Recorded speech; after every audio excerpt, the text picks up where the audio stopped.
It was about a year ago that I had the opportunity to meet you for the first time and be welcomed with open arms to St. E's.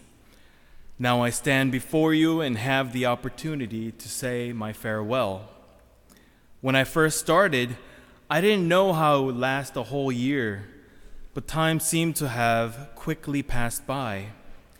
Trying to think of what I could say for this homily, praying over what is it that we all needed to hear from today's readings, other than that St. Stephen gets stoned to death, was a thought of gratitude. To be able to say thank you for all the blessings we have received, in the little things in our lives where we sometimes take for granted, whether it is our health, family members, or our work. We could sometimes miss the blessings we have in our everyday lives. I would like to say thank you to all of you here at St. E's for allowing me to be comfortable enough to share my moments of difficulty as well as the joys I found being part of the family here.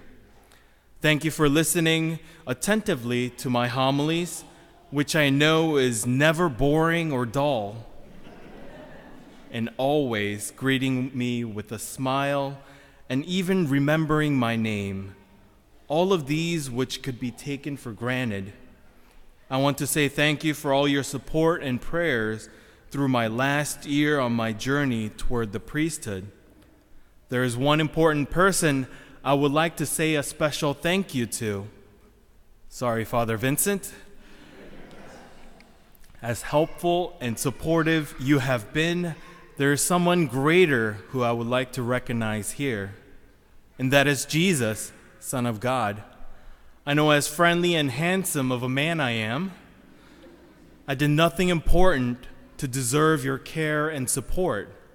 If it wasn't for the priests who have been in your lives before I decided to become a priest, that priest or religious person who was influenced by someone in their lives to become Catholic, following that line of those people who were influential in bringing message of Jesus to us.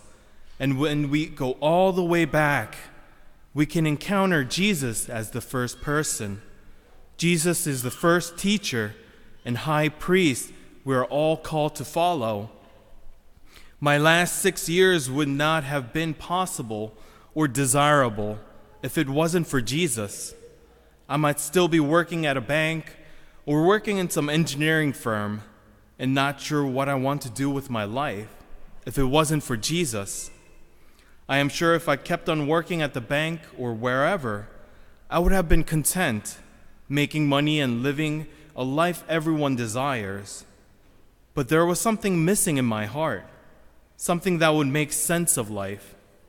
That missing piece in my heart was the gospel message Jesus shares with us, the message about God, what it means to live a Christian life rooted in Jesus' teachings.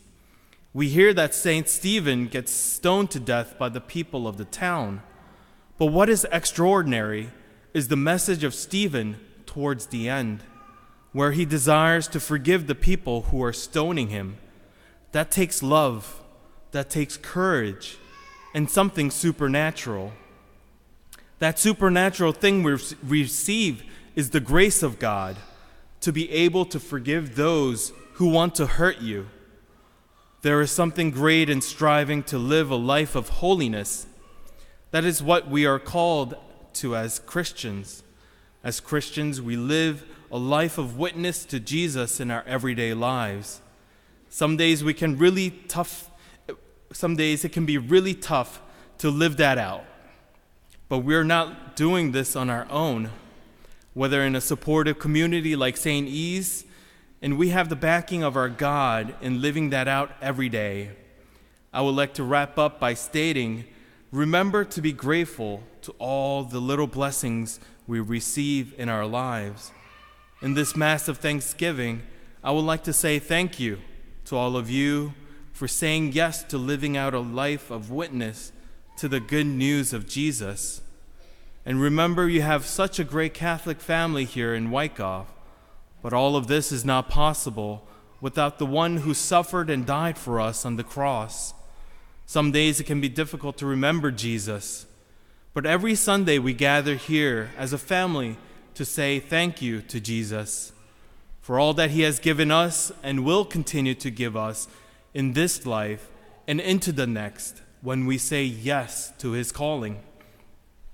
Please, I ask you of your continued prayers for myself as well as all the priests you know, and also prayers for more vocations to the priesthood. We need more good men responding to say yes to calling of Jesus. May God continue to bless you in your life and let you know that he is there with you in times of joy and sorrow. Let us all give thanks to God, gathered as one family in this Mass and all the celebrations of Thanksgiving, remembering Jesus in our lives.